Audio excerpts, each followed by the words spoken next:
Preamble वाला किया था ना, प्रियम्बल वाला।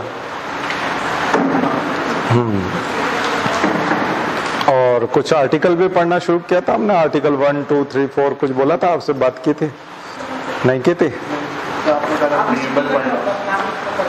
अच्छा, होमवर्क करने के लिए कहा था और आपको पढ़ने के लिए बोला था।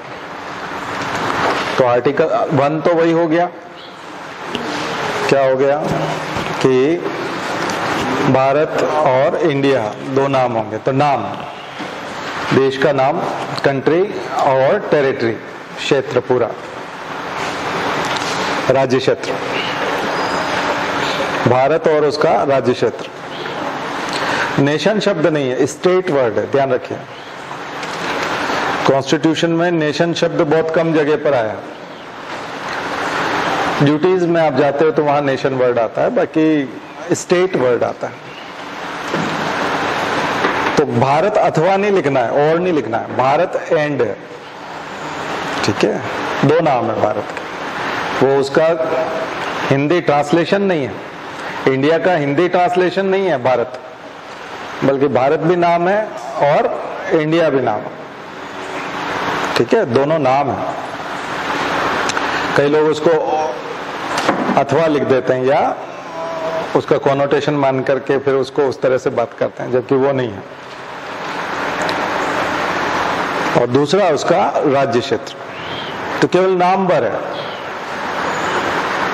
आर्टिकल 2 जो है वो किसके बारे में है? आर्टिकल 2 किसके बारे में? फॉरेन टेरिटरी को यदि आप भारत में शामिल करते हो तो, विदेश की किसी भूमि को अगर भारत का हिस्सा बनाया जाता है तब,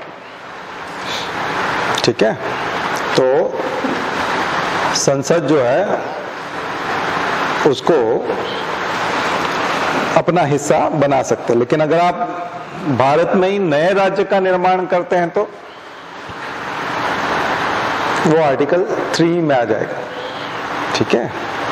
भारत में ही नए राज्य का निर्माण करते हैं तो वो आर्टिकल 3 में आ जाएगा।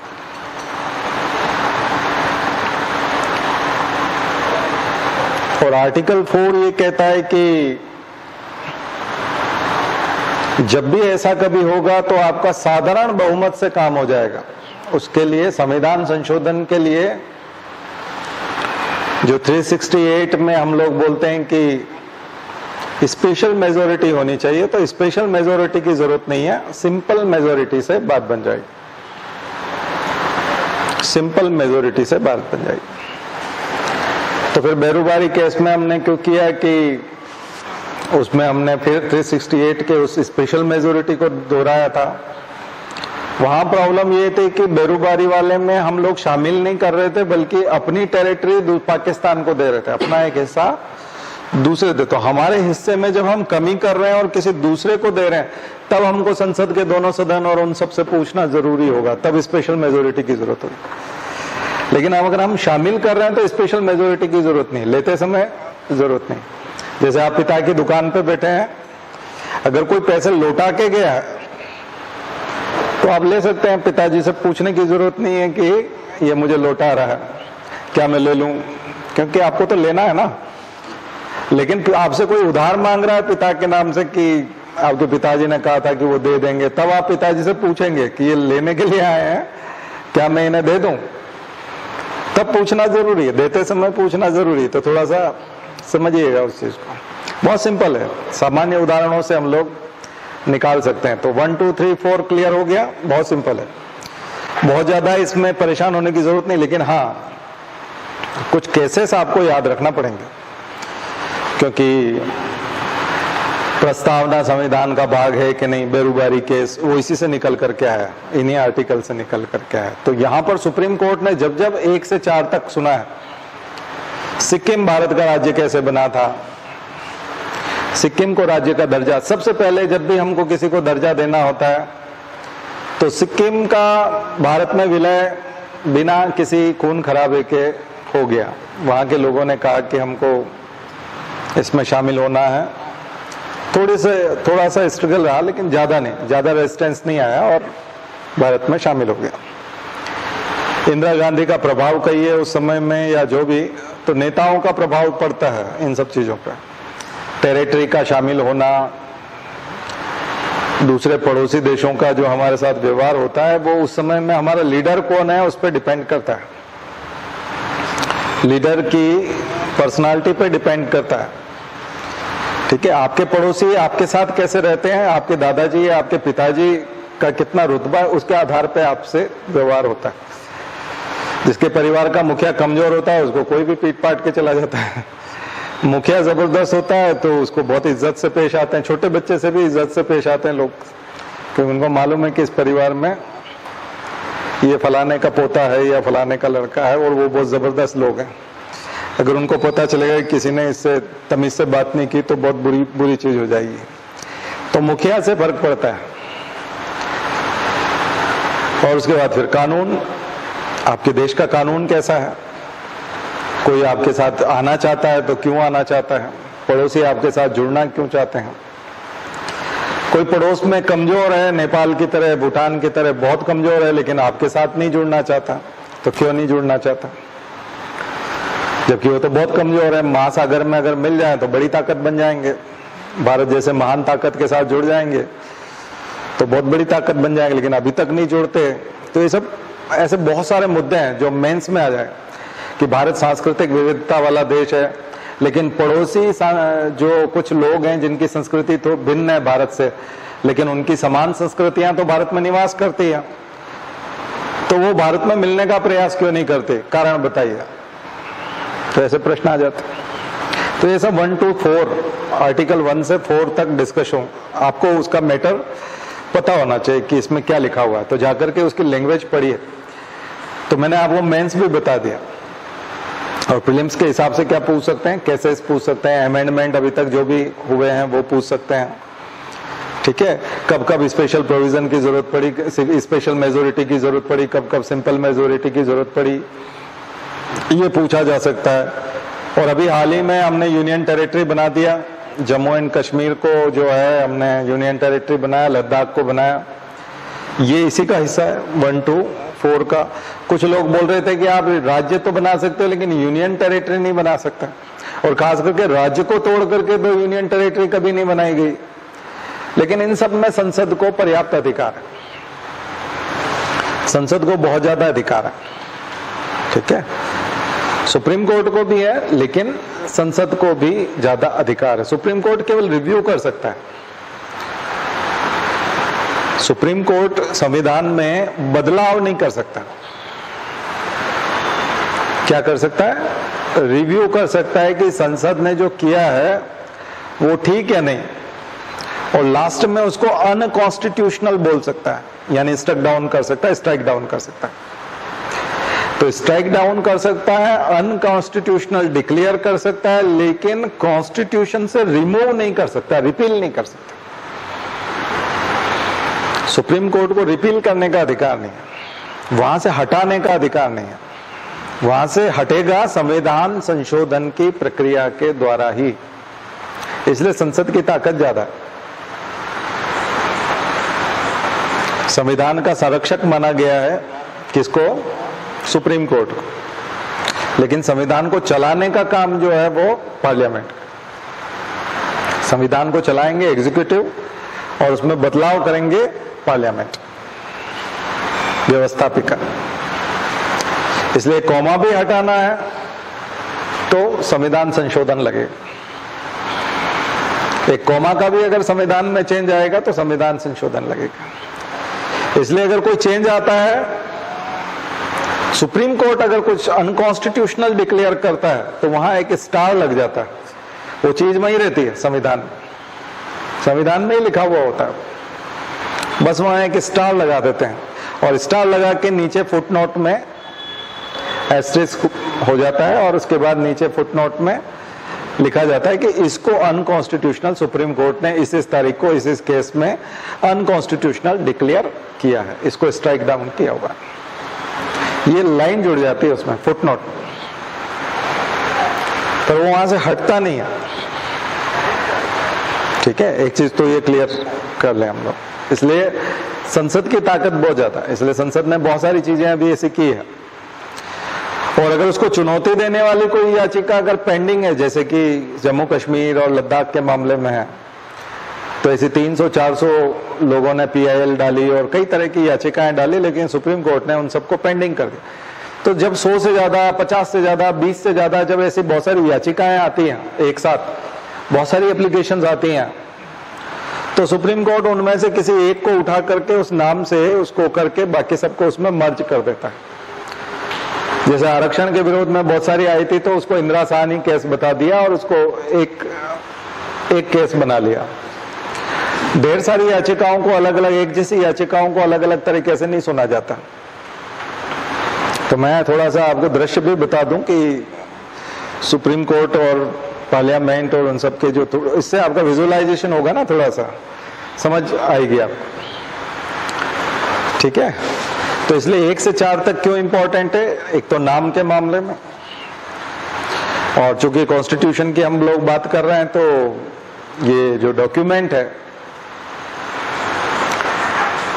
ये मैंने आपको पिछली बार भी बताया था कि कंट्री को, जितने डाइवर्स कंट्री हैं, जितना ज्यादा डाइवर्स कंट्री है, उसके लिए उतना ज्यादा क्लियर लिखा हुआ होना बहुत जरूरी।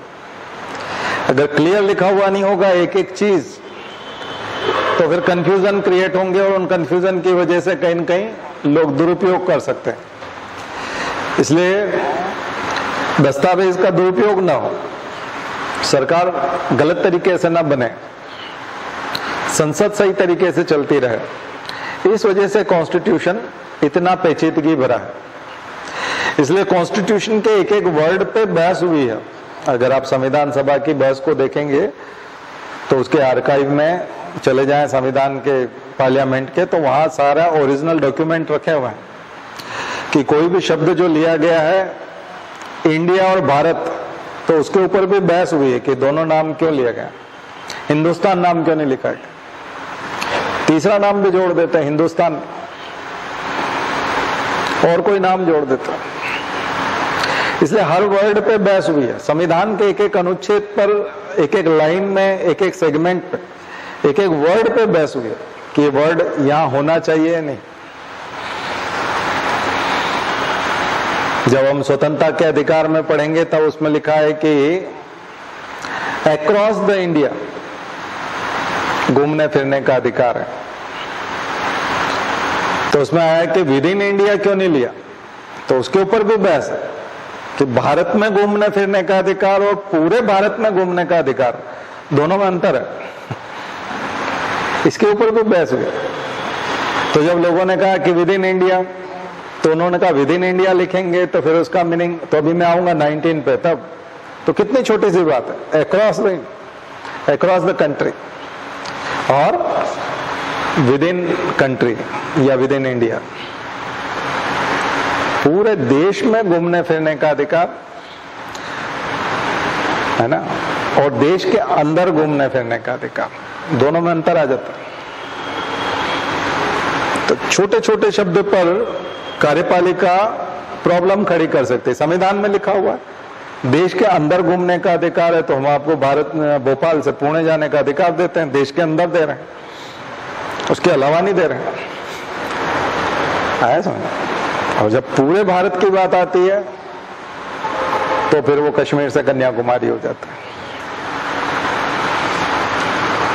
तो ये है, तो उसके मीनिंग निकलते हैं। इसलिए कि कौन सा शब्द रख देते तो बाद में क्या दुरुपयोग हो सकता है, कौन अपनी अकल लगा सकता है। तो इसीलिए तो FIR दर्ज कराते समय भी आपको ये सब ख्याल रखना पड़ता है ना कि सामने वाले का वकील जो है वो ज्यादा अकल ना लगा सके, नहीं तो आपकी FIR बेकार हो जाएगी, वो सामने वाला बरी हो जाएगा जबकि उसने अपराध किया है।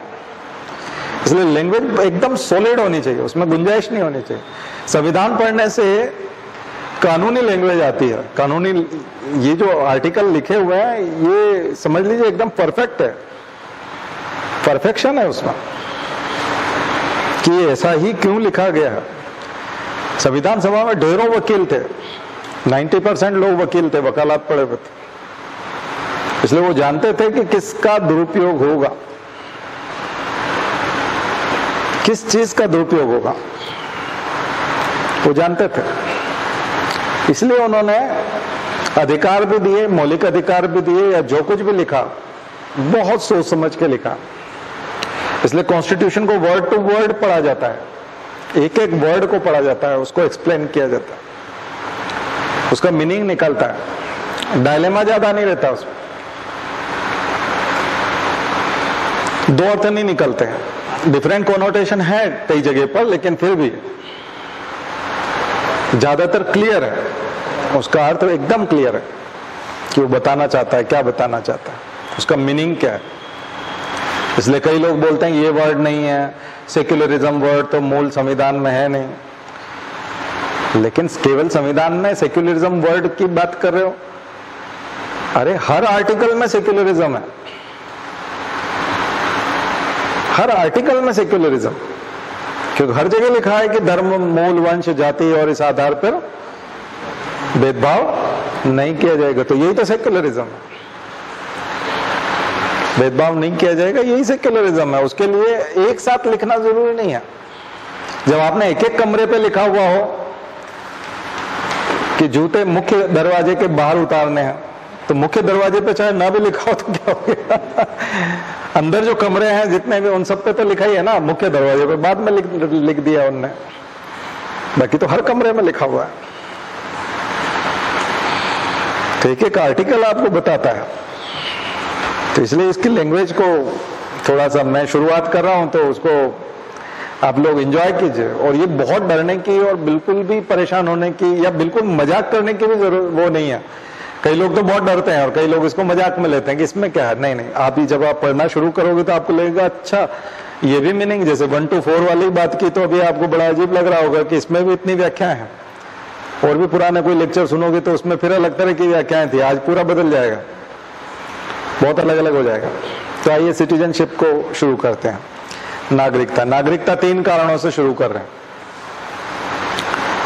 3 कारणों से इंपॉर्टेंट है। एक तो CAA NRC वाला लफड़ा है, CAA और NRC।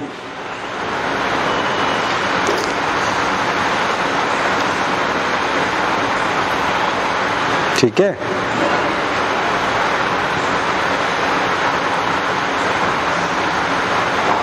और NPR, national population register, national register for citizens और नेशनल पॉपुलेशन रजिस्टर, और सिटीजनशिप अमेंडमेंट एक्ट CAA 2019। अब ये मुद्दा तो आपने सुन ही लिया बहुत ज्यादा, तो इसका संबंध है आर्टिकल 5 to 11 से। 5 to 8 तो बड़ा सिंपल है, 5, 6, 7, 8 ये उस जमाने की बात करता है जब देश आजाद हुआ था। इसलिए 5, 6, 7, 8 में आपको ज्यादा पढ़ने की जरूरत नहीं है, ज्यादा परेशान होने की जरूरत नहीं है, क्योंकि ये अभी से जुड़ा हुआ नहीं है। इसके प्रश्न आते भी बहुत कम है और इसके प्रश्न कोई पूछेगा भी नहीं, खास करके प्रीलिम्स में तो पूछने लायक नहीं है, और एनालिटिकल जैसा भी कुछ भी नहीं है। ये उस समय का कंफ्यूजन था कि संविधान जब लागू हो रहा है तब क्या स्थिति, देश आजाद हो रहा था 15 अगस्त 1947 को क्या स्थिति थी, अफरा तफरी मची हुई थी, कोई पाकिस्तान जाना चाहता था, लेकिन पाकिस्तान गया और उसको लगा कि ये पाकिस्तान वैसा नहीं है जैसा मैंने सोचा था, मैं कुछ और सोच के आया था, मुझे तो ये नहीं सूट कर रहा, मुझे वापस जाना है। तो जिसका मन बदल गया वो वापस, तो पार्टीशन 1947 मूवी देख सकते हो, क्लियर समझ में आ जाएंगे। 5 to 8 आर्टिकल, उसमें पूरा एक्सरसाइज हो रहा है, कौन जा रहा है, कौन आ रहा है। कोई उधर था और लेट आ गया, आना चाहता था लेकिन उस समय में सुविधा नहीं मिली, बाद में आया, किसी का मूड बदल गया, क्या है, तो वो सब एप्लीकेशन दे करके और नागरिकता प्राप्त कर सकते थे। बाय बर्थ तो नागरिक होते ही हैं, जो भी लोग भारत में पैदा हुए हैं वो, और बाकी 9 से 11 तक, 12 जो है 9, 10, 11 ये जो है नागरिकता कितने तरीके से हो सकती है? बाय बर्थ, जन्म जिनका हुआ है वो नागरिक हो सकते हैं। Bye acquisition. एक्विजिशन मतलब अगर भारत ने कोई राज्य क्षेत्र जीत लिया है या भारत में शामिल कर लिया है तो वो लोग भी भारत के नागरिक हो जाएंगे। जैसे सिक्किम को हमने मिलाया तो सिक्किम के लोग भारत के नागरिक हो गए। पौंडीचेरी को स्वतंत्र कराया एक तरह से, फ्रांस ने अपना आधिपत्य छोड़ दिया। पहले वो फ्रेंच सिटीजन थे पौंडीचेरी के लोग, पुदुचेरी जिसको बोलते हैं हम लोग, लेकिन 1965 में वो भारत का हिस्सा जब बने तो भारतीय नागरिक हो गए। तो जितने भी पुदुचेरी के नागरिक थे फ्रेंच सिटीजन, वो सब इंडियन सिटीजन हो गए। तो बाय एक्विजिशन, जब नया क्षेत्र अधिक गोवा वाला जब था, पहले पुर्तगाली नागरिक थे, वो इंडियन सिटीजन हो गए। ठीक है, तो जैसे हम लोग किसी टेरिटरी को शामिल करते हैं बट वो अफेक्शन रहता है उनका। इसलिए पुदुचेरी वालों को अगर देखोगे तो फ्रांस वाले एकदम से वीजा दे देते, अरे तुम तो हमारे ही हो, मतलब क्योंकि वो फ्रेंच जानते भी हैं और वो फ्रेंच टेरिटरी रही, तो फ्रेंच टेरिटरी थी तो उनका लगाव था। ठीक है, उनका लगाव था पुदुचेरी से, तो वहां के लोगों को आसानी से वीजा मिल जाता। अगर वो फ्रांस जाना चाहें और वहां व्यापार करना चाहें, बसना चाहें, तो बहुत आसान है उन लोगों के लिए। गोवा के लोगों के लिए पोर्तुगल जाना बहुत आसान है, वहां बसना आसान है, वीजा प्राप्त करना, टूरिज्म करना, इलाज कराने जाना, ये सब आसान। ठीक है, तो वो चीजें ऐतिहासिक है, वो उतनी आसानी से नहीं जाएंगे भी। क्वीन के प्रति हमारा समर्पण भी था किसी समय में, तो अभी क्वीन चली गए तो पूरी ब्रिटिश टेरिटरी इंडिया में जहां पे भी था तो वो सब लोग उसके प्रति भाव रखते थे। कई लोग तो बोलते थे जनगण मन अधिनायक जय है, ये हम ब्रिटेन के राजा के लिए ही तो गाते थे। अधिनायक कौन है हमारा? ऑथोरिटेरियन को अधिनायक कहते हैं। तो संप्रभुता आने के बाद में तो फिर आपका ये नहीं होना चाहिए, लेकिन नहीं, बोले आप मान्यता गलत है आपकी। हम जिसकी पूजा कर रहे हैं या जयगान कर रहे हैं, हम भारत के झंडे की कर रहे हैं, भारत भूमि की कर रहे हैं। तो अधिनायक जय, कई लोग उसका वो करते हैं कि रविन्द्रनाथ टैगोर उनको देख करके, किंग को देख करके,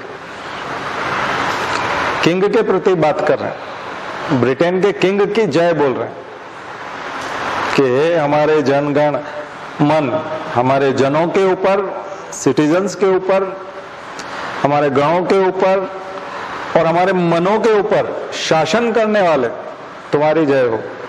मतलब हम उसकी बात कर रहे थे। तो उस समय में तो वही थे। बाद में क्वीन, जिनके सिक्के चलते थे, जिनके राज्य चिन्ह, जिनकी मुद्राएं चलती थी, तो हम उसी की जयकार कर रहे थे।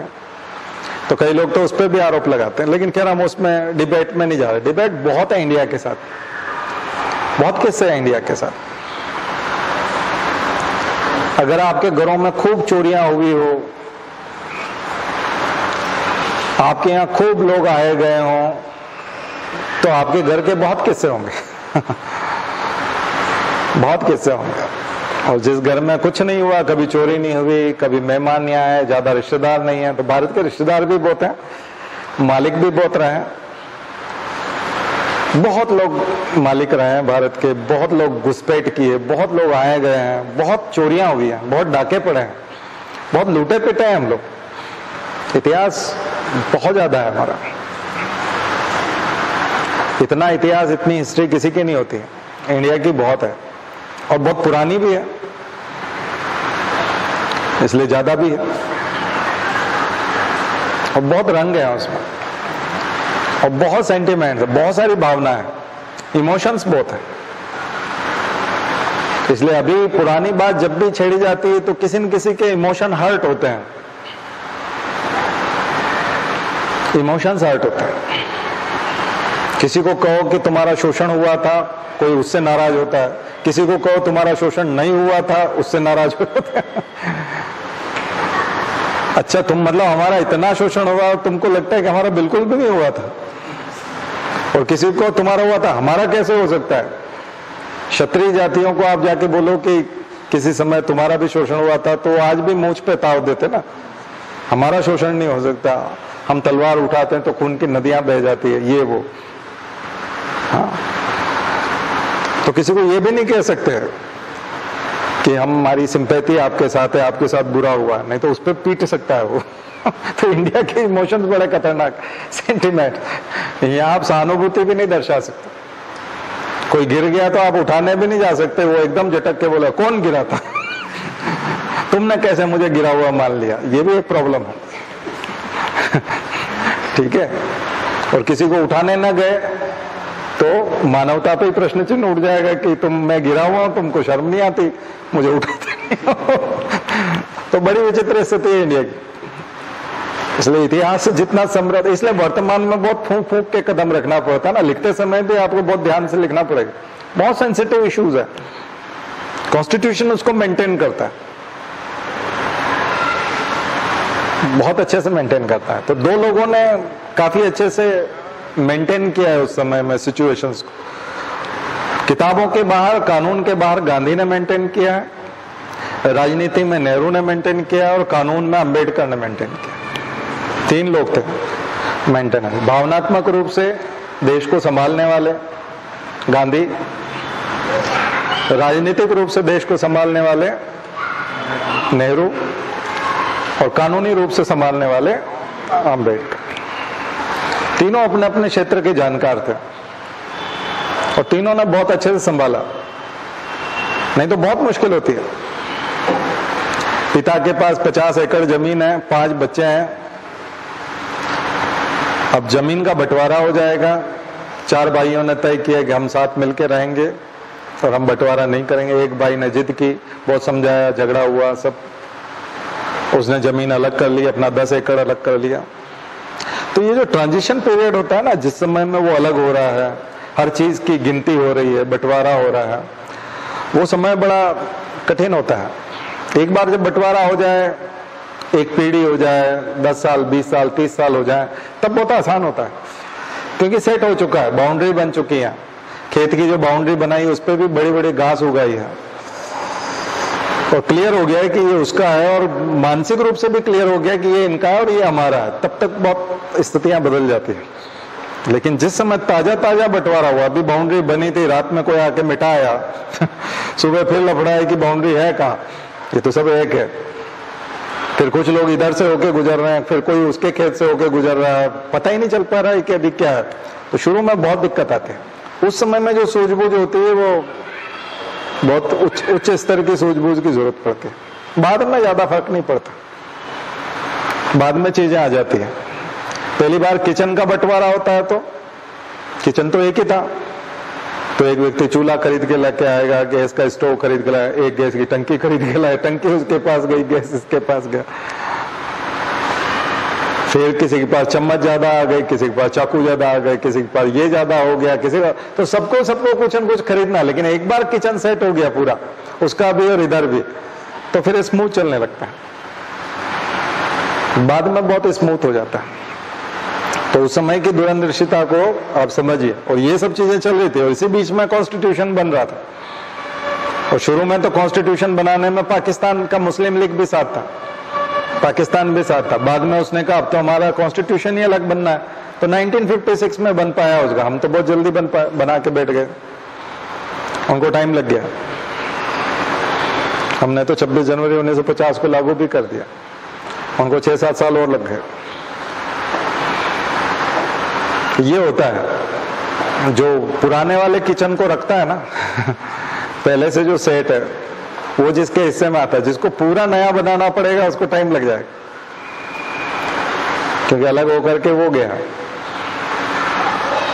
उसने नया बनाने की कोशिश की है। यहाँ तो बनाया था बहुत सारा सिस्टम।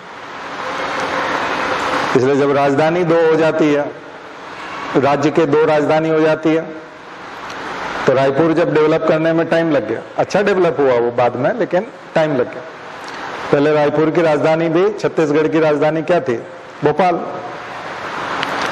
2 जिले बन जाते हैं, आपके जिले को तोड़ करके 2 जिला, तो नया जिला डेवलप होने में टाइम लग जाता। तो छोटे राज्यों का इम्पोर्टेंस, छोटे जिलों का इम्पोर्टेंस, छोटे देश का नहीं ध्यान रखिए, टुकड़े होने की बात होने लगती है। ठीक है, तो हम लोग प्रस्तावना में बहुत सारी चीजें देख चुके, ये देख चुके हैं। ये तीनों समझने के लिए मैं चाहता हूं पहले हम थोड़ा सा फंडामेंटल राइट समझें तो न्याय होगा। नागरिकता के मुद्दे हम बाद में देखेंगे। नागरिकता के मुद्दे बाद में इसलिए देखेंगे क्योंकि जब सीए एनआरसी हम लोग पढ़ते हैं, खास करके हमारा उद्देश्य सीए एनआरसी को भी जानना है। सीए एनआरसी इसलिए क्योंकि करंट का मुद्दा है और अभी जिंदा है और कानून पास हो चुका है। आंदोलन चाहे उसके खिलाफ बंद हो गया हो, आपको पता है दिल्ली में शाहीन बाग पे काफी समय तक आंदोलन चलता रहा, समाचारों में चीजें चलती रही, अभी वो सब खत्म हो गया। अभी ऐसा लगता है कि शांति है, मतलब ऐसा लगता है जैसे कृषि कानून वापस लिए हैं वैसे कानून वापस ले लिया सरकार ने। लिया नहीं है, कानून एक बार जो बन जाता है वो बन जाता है, उसके बाद वो एक्शन में कब आएगा, इंप्लीमेंट कब आएगा। जैसे 302 धारा जो है वो बताती है आईपीसी की कि फांसी की सजा होगी या इसको उम्र कैद होगी अगर इसने हत्या की है तो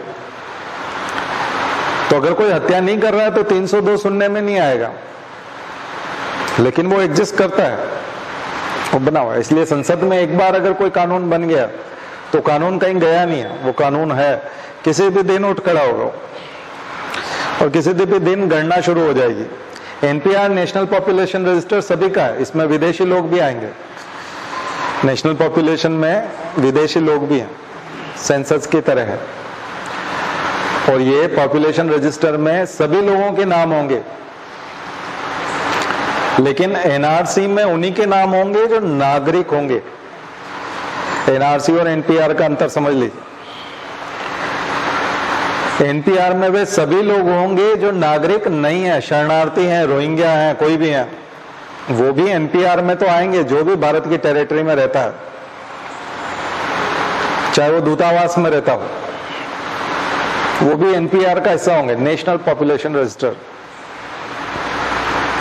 जनसंख्या रजिस्टर है, वो नागरिकों का रजिस्टर नहीं है। और एनआरसी क्या है, सिटीजन्स का, नागरिकों का है। ठीक है, अंतर समझ में आ गया। और मैंने आपको बताया था कि आधार कार्ड जो है वो सिटीजनशिप वाला कार्ड नहीं है, ओनली एड्रेस प्रूफ है, आइडेंटिटी प्रूफ है, एड्रेस प्रूफ है। आपका नागरिकता प्रमाण पत्र या तो पासपोर्ट है या फिर एपिक कार्ड, आपका जो मतदाता परिचय पत्र, वोटर आईडी कार्ड जो है वो नागरिकता का प्रमाण पत्र है, क्योंकि भारत के नागरिक ही वोट कर सकते हैं। भारत के नागरिकों को ही अधिकार है वोट देने का।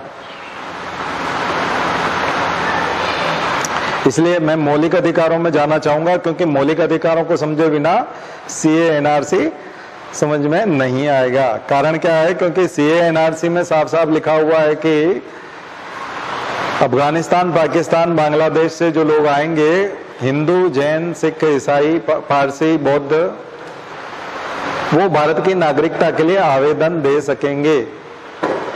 और आने के बाद 5 साल के अंदर अंदर उनको नागरिक बना दिया जाएगा। 5 साल होने चाहिए। पहले क्या थी, सीए में क्या अमेंडमेंट हुआ, नागरिकता अधिनियम 1955 के हिसाब से 11 साल था। 11 साल किसी को भारत में होना चाहिए, और लास्ट के 1 साल तो कम से कम वो लगातार हो, बिल्कुल गया नहीं हो कहीं, मतलब खास करके भारत में ही रहा हो, लेकिन 11 साल की अवधि भारत में बिताई हो, जिस वो आवेदन कर सकता था। नागरिकता प्राप्त बताई थी ना आपको, एक बाय एक्विजिशन, बाय नेचुरलाइजेशन, इसको बोलेंगे बाय नेचुरलाइजेशन। तो नेचुरलाइजेशन कैसे आप भारत की नागरिकता प्राप्त कर सकते हैं, तो रजिस्ट्रेशन करके, आवेदन दे करके, एप्लीकेशन दे करके। तो अभी मैं डिटेल में पढ़ाऊंगा आपको नागरिकता, अभी मैं शॉर्ट में बता रहा हूं। तो क्यों बता रहा हूं उसका कारण भी समझ में आएगा।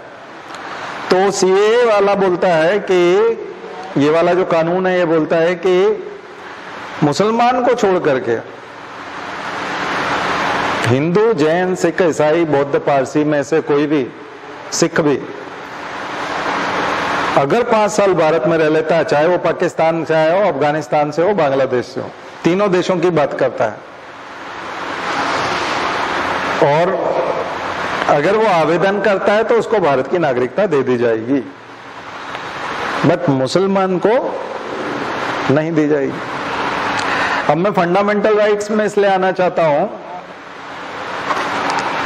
कि फंडामेंटल राइट्स में लिखा हुआ है कि धर्म, मूल, जाति, वंश के आधार पर समानता का अधिकार, और ये जो 14 है, ये 14 सभी को मिला हुआ,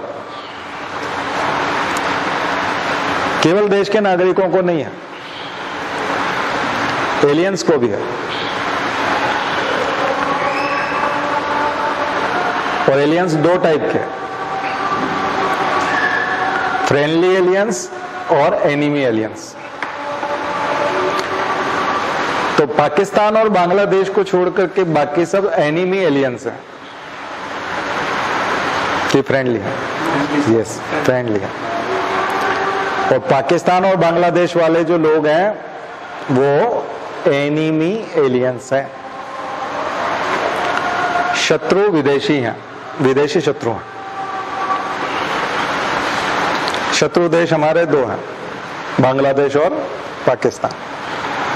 क्यों 2 बोलते हैं? क्योंकि पहले दोनों पाकिस्तान थे, ईस्ट पाकिस्तान और वेस्ट पाकिस्तान।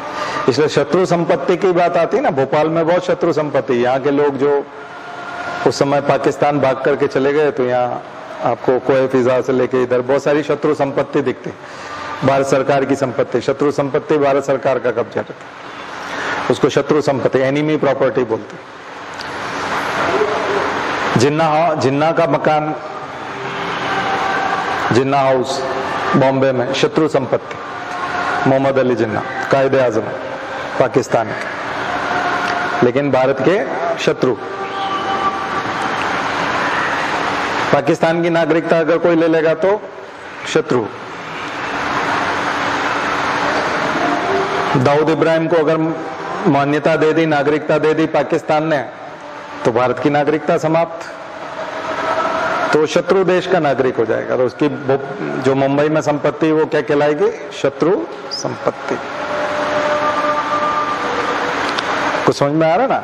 तो ये सब मिक्स है। बट यहाँ पर जो मुद्दा है वो ये है कि मौलिक अधिकारों को यदि आप अच्छे से जानोगे तो फिर नागरिकता को अच्छे समझ पाओगे। तो जिस दिन हमारे मौलिक अधिकार और डायरेक्टिव प्रिंसिपल खत्म हो जाएंगे तो फिर मैं नागरिकता लूंगा, फिर से सिटीजनशिप में फिर से आऊंगा और आपको सारे आर्टिकल एक बार बताऊंगा। अभी कुछ बेसिक चीजें समझ आए, तब तक आप भी पढ़ते रहिए। और उससे संबंधित मेंस के मैंने इसलिए चर्चा कर ली क्योंकि अभी 15 तारीख से मेंस है, तो कई लोग वीडियो सुन रहे हैं, तो मेंस को अगर उनको के लिए कोई आंसर अगर लिखने में कोई दिक्कत आती तो वो यहाँ से उसका सोल्यूशन ले सकते हैं।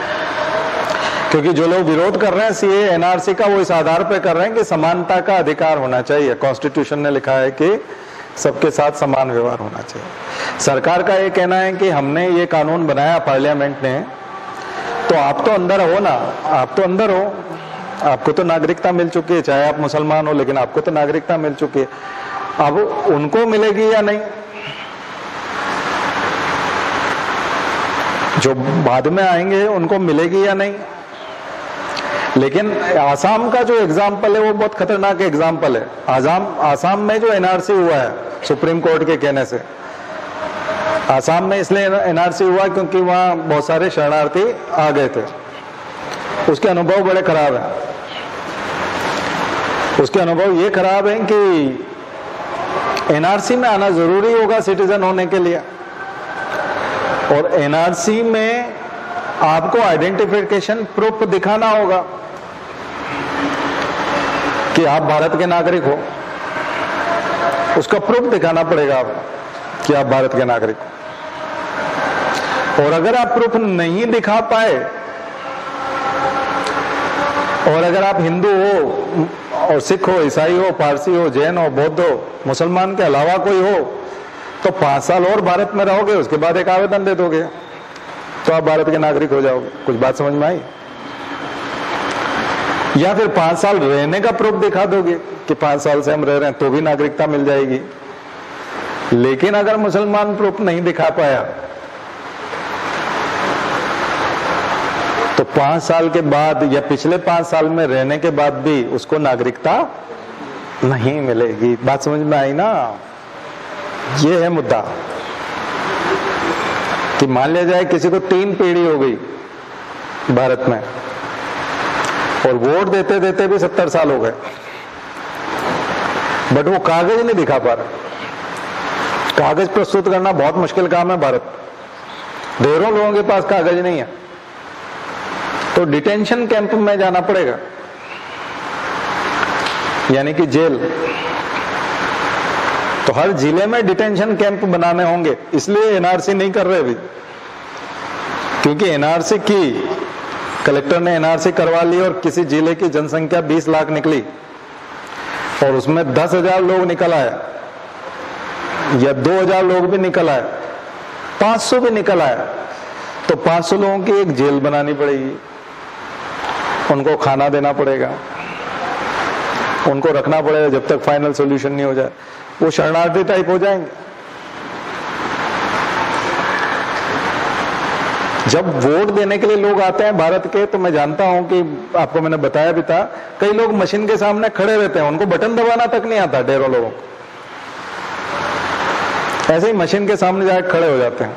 उनको कहते हैं बाबा बटन दबाओ और निकलो यहां से, दूसरा आदमी आएगा, भीड़ लगी हुई, बाहर लाइन लगी हुई है, तो वो इधर उधर देखते हैं,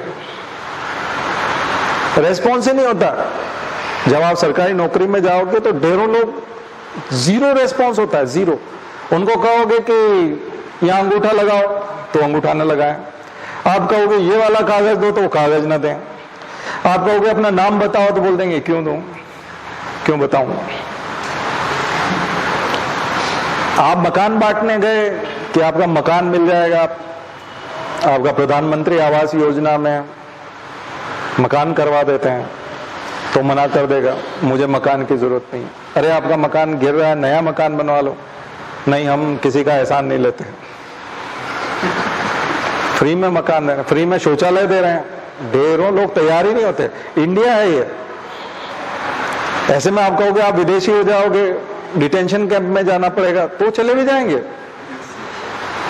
उसमें दरअसल बात मुसलमान की नहीं है लेकिन हिंदू को तो आप कैसे भी करके मान्यता दे ही दोगे ना, क्योंकि 5 साल वाला तो उसके पास है ही है, तो 5 साल बाद मिल जाएगा। आज वो कुछ भी प्रस्तुत नहीं करेगा तो 5 साल बाद तो उसको डिटेंशन कैंप से निकाल ही देंगे, तुम तो नागरिक हो, तुम यहाँ क्या कर रहे हो, क्योंकि 5 साल तो हो ही गए तुमको, और तुम तो हिंदू हो, चलो इंडिया में डिटेंशन कैंप से बाहर आ जाओ।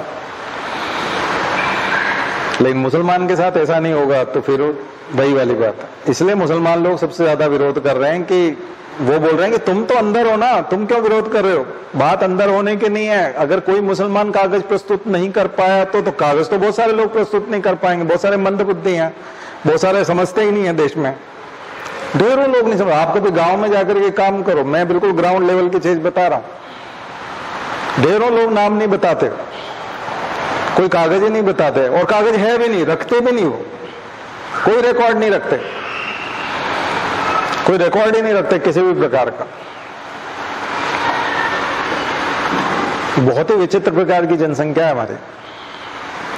डिजिटल डिवाइड बहुत बड़ा है, नॉलेज डिवाइड बहुत बड़ा है। लिटरेसी रेट वो जो अभी 75% सब हम बताते हैं, पर इतनी है नहीं, ये सब फर्जी आंकड़े, करप्शन वाले आंकड़े, क्योंकि जिनने लिटरेसी का सर्वे करने का ठेका दिया था, ये सब प्राइवेट आउटसोर्स की हुई एजेंसियां थी ना, तो उन्होंने वहां जाकर गांव-गांव जाके सर्वे थोड़ी किया, कहीं एक जगह होटल में बैठ करके सब सर्वे कर लिया। और कई बार अखबार वाले को दिखाते हैं कि ये दैनिक भास्कर है, तो बोल देता हाँ ये दैनिक भास्कर, इतने में उसको साक्षर मान लिया कि ये पढ़ लेता है। वो तो वैसे ही जानता है कि ये दैनिक भास्कर उसको पढ़ना नहीं आता, उसको पढ़ना नहीं आता, उसको मालूम है ऐसा जो दिखता है वो दैनिक भास्कर होता है उससे वो बता देता है, उसका पढ़ने लिखने से भी लेना देना नहीं। ठीक है, तो ये है चीजें। तो दरअसल स्ट्रक्चरल प्रॉब्लम बहुत है, इसलिए वो कानून बनाने के बाद भी बैठा हुआ है। कानून आगे उस पर कोई एक्शन लेने की स्थिति में नहीं है, क्योंकि बवाला मचेगा। और न केवल मुसलमान बल्कि 5 साल तक तो हिंदू भी परेशान रहेंगे। बहुत मुश्किल काम है, ठीक है। और कागज प्रॉपर होना चाहिए। तो आसाम उसका एग्जाम्पल है। वहां बहुत बड़ी पॉपुलेशन, लाखों की संख्या में लोग कागज प्रस्तुत नहीं कर पाए, बल्कि जिन्होंने फौज में काम कर लिया वो इंडिया के नागरिक नहीं है। जिसने 20-25 साल भारत की फौज में काम कर लिया वो भी इंडिया का नागरिक नहीं है। ऐसी नौबत आ गई। ऐसे से कैसे से आसाम के, जाके देखो, उसको समझने की कोशिश करो। तो हम उसके पक्ष में विपक्ष में नहीं जाना चाहते। मैंने आपको बताया इंडिया बहुत पेचीदगी भरा है, कांटों पे लेटा हुआ इंडिया है पूरा। अगर किसी को इधर से हिलाया तो उधर कांटा चुभेगा, उधर से हिलाया तो उधर चुभेगा। वो आके आवाजें आएंगी, आप चाहे उसको चाहे जैसे हिलाओ उसको। इसलिए इसको चुपचाप सेटल डाउन होने दो अपने हिसाब से, तो ठीक है। अगर इसको जैसा भी, इसलिए कॉन्स्टिट्यूशन ने जो है इसको 75 साल संभाल के रखा है। कॉन्स्टिट्यूशन ने संभाल के रखा, बिल्कुल फूल जैसा रखा है, संभाल के रखा हुआ है। वो बहुत बैलेंस है। कॉन्स्टिट्यूशन आप पढ़ोगे तो काफी कुछ बैलेंस किया गया, काफी हद तक। 100% सेटिस्फाई किसी को भी नहीं किया जा सकता इंडिया। पेचीदगियां बहुत है, डाइवर्सिटी के बहुत सारे कारण हैं, बहुत सारी डाइवर्सिटीज। वर्शिप में सारे हिंदू ही एक मत नहीं है किसी एक चीज को। गणेशोत्सव में डीजे बजाने के लिए सारे हिंदू एक मत हैं। दारू पी के नाच रहे हैं बच्चे सब, आज पूरा जाम लगा हुआ है। और सारे अश्लील गाने चल रहे हैं। गजानन जी वाला गाना फिल्म, मैं अभी एक आईएएस से बात कर रहा, मैं कहा डीजे बहुत ज्यादा बज रहा है ये ऐसा। तो उनने मुझे टाइम दिया था 5 बजे आना, मैं 5:15 बजे तक पहुंचा। तो मैं वेट कर रहा हूँ 15 मिनट से। मैंने कहा वेट कर रहे भाई, पर वो मैंने भी बोल दिया मैं 10 मिनट में पहुंच जाऊंगा, लेकिन रास्ते में वो जो विसर्जन वाली यात्राएं हैं तो उसमें लोग नाच रहे हैं, तो जाम लगा हुआ है। तो हमने कहा वो जाम लगा हुआ, हमने कहा डीजे तो प्रतिबंध है सुप्रीम कोर्ट से। बोले हाँ, ये मानते नहीं। शराब पी, वो बोले नहीं, फिल्मी गाने गजानन जी के ऊपर बहुत फिल्मी गाने बन गए हैं, मुझे वो बताने लगे। अरे मैंने कहा वो नहीं बज रहा है, गजानन जी वाला फिल्मी गाना भी नहीं बज रहा है। वो गाना ही बिल्कुल वो अलग बज रहा है, पुष्पा वाला। और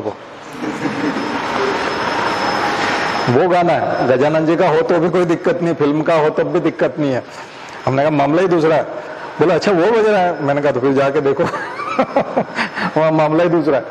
और दारू पी रखा हमने, बिना दारू के कोई इतनी देर नाच ही नहीं सकता।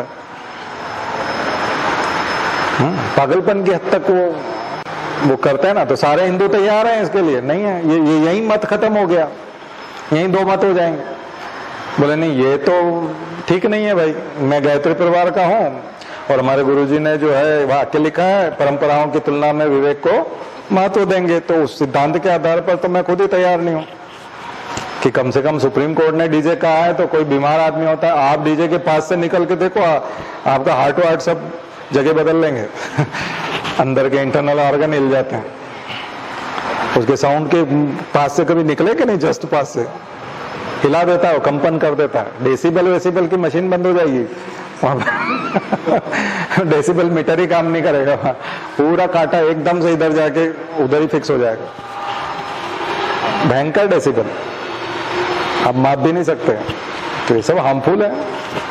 ध्वनि प्रदूषण खास करके बीमार आदमियों के लिए, छोटे बच्चों के लिए, कई लोग परमानेंट बहरे हो सकते हैं, उसमें छोटे बच्चे नाच रहे हैं, नाजुक बच्चे हैं बहुत सारे।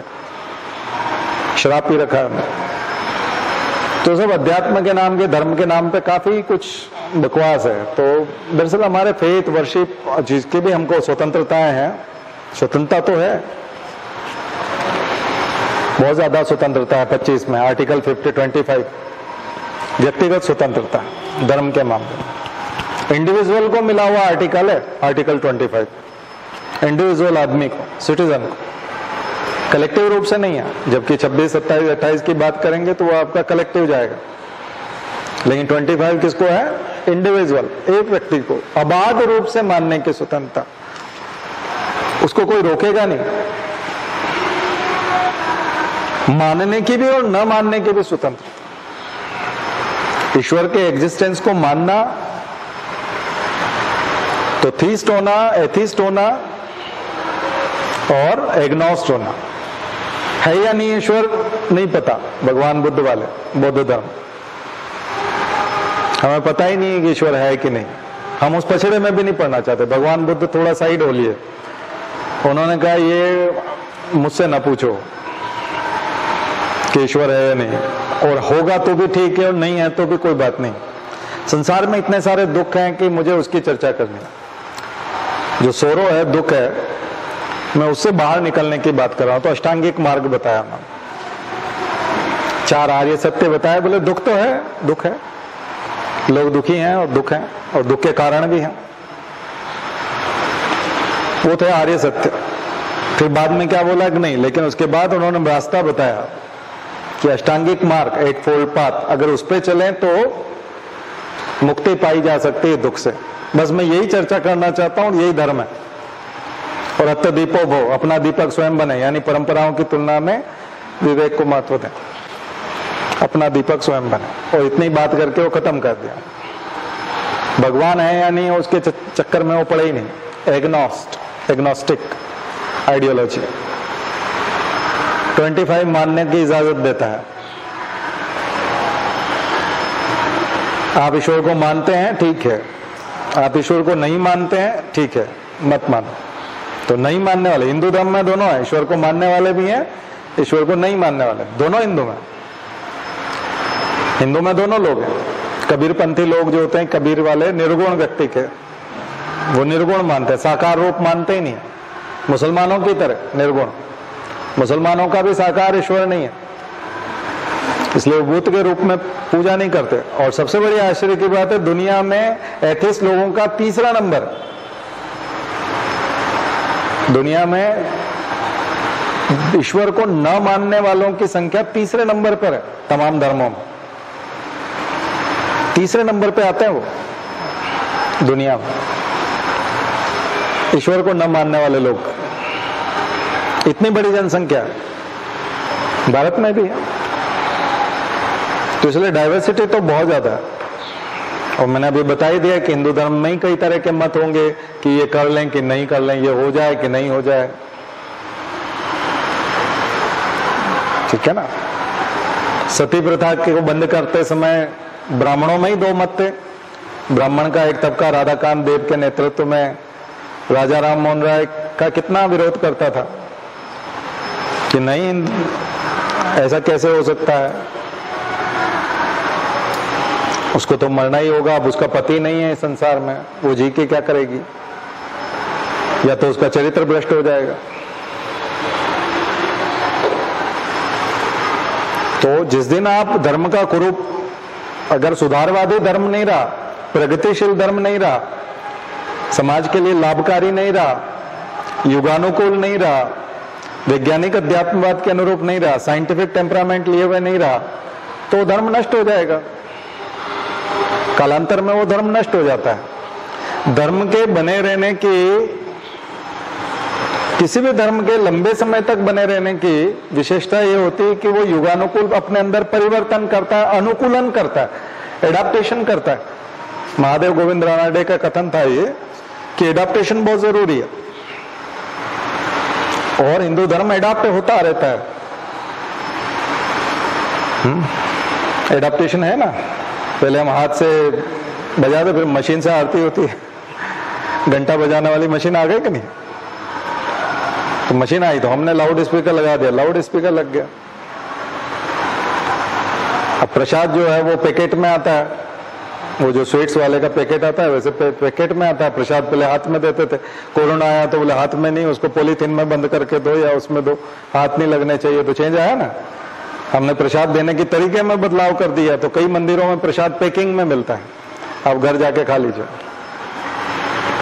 पहले से ही पैकिंग किया हुआ रहता है, नहीं तो पहले वो पंडित जो है वो हाथ डालता था और ऐसा हाथ में पकड़ाता था, तो कोरोना बांट देता। उसी से हाथ मुंह पोंछ भी लेता, उसी से फिर पकड़ के फिर खिला भी देता। आप हाथ से देते थे ना पहले। कोरोना के समय चरणामृत भी लोगों ने बंद कर दिया था। तो हम लोग युगानुकूल लोग हैं, हम लोग बंद कर देते, बदल देते हैं। इसलिए धर्म में परिवर्तन जो है युगानुकूल वैज्ञानिक स्वरूप के हिसाब से आते रहना चाहिए,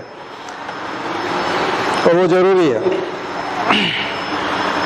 ठीक है, तो जब हम मूल अधिकारों को पढ़ेंगे तो दृष्टिकोण बहुत सारे रहेंगे। इसलिए समानता का अधिकार, पहले वाले में चलते हैं। समानता के अधिकार से पहले मैं आर्टिकल 12 को भी ले लेता हूं, हमेशा छोड़ दे। पिछली बार भी बात की थी हमने, तो बोला था 12 की बात करेंगे। आर्टिकल 12 राज्य की परिभाषा है कि आखिर ये मौलिक अधिकार मिले किसके अगेंस्ट, किसके अगेंस्ट मिले हुए हैं। राज्य की परिभाषा है, तो राज्य कौन होगा?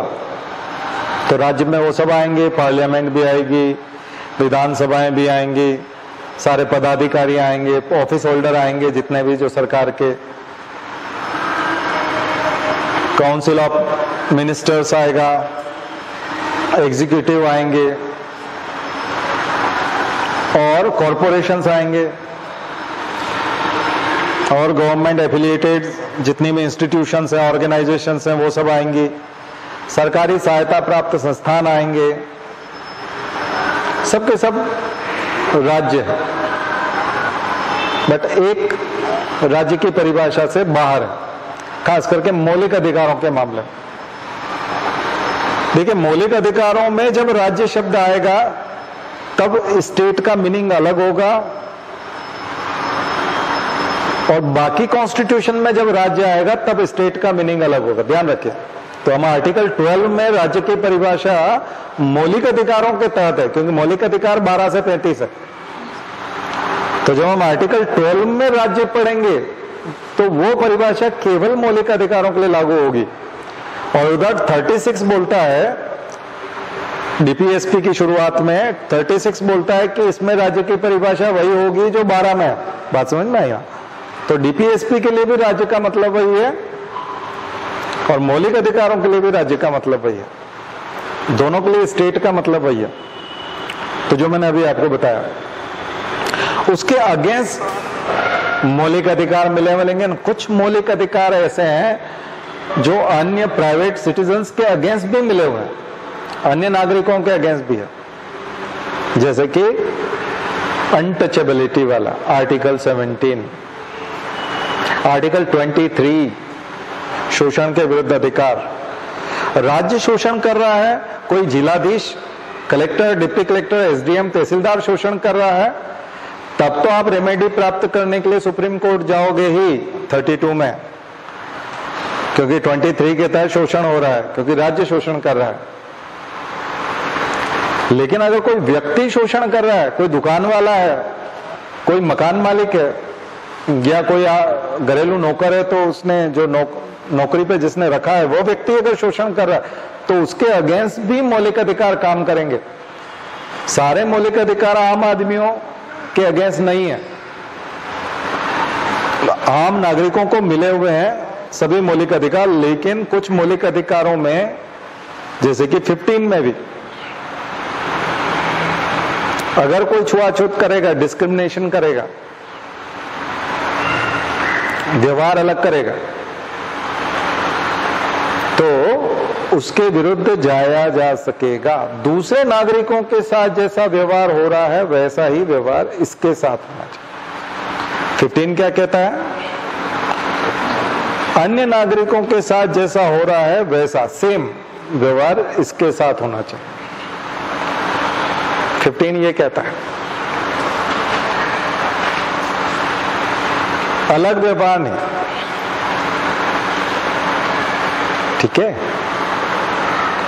Like should be treated as alike, बताया था ना पिछली बार। और unlike should not be treated as alike. जो एक जैसे हैं, एक समान है, उनके साथ एक समान व्यवहार होना चाहिए। लेकिन जो असमान है उनके साथ समान व्यवहार नहीं होना चाहिए। अनइक्वल लोगों के साथ अलग अलग व्यवहार होना चाहिए, लेकिन जो समान है उनके साथ समान व्यवहार हो सकता है। इक्वल प्रोटेक्शन ऑफ लॉ मैं बताया था आपको, equal protection of law US का कंसेप्ट है। क्लियर हो रहा है कुछ? क्या बताना चाह रहे हैं हम लोग? थोड़ा सा मिक्स जानबूझ के कर रहा हूं मैं, तो दूसरे नागरिकों के अगेंस्ट भी है। तो 12 क्लियर हो गया। राज्य की परिभाषा 13 में आ जाइए। 13 में दो चीजें दी हुई है।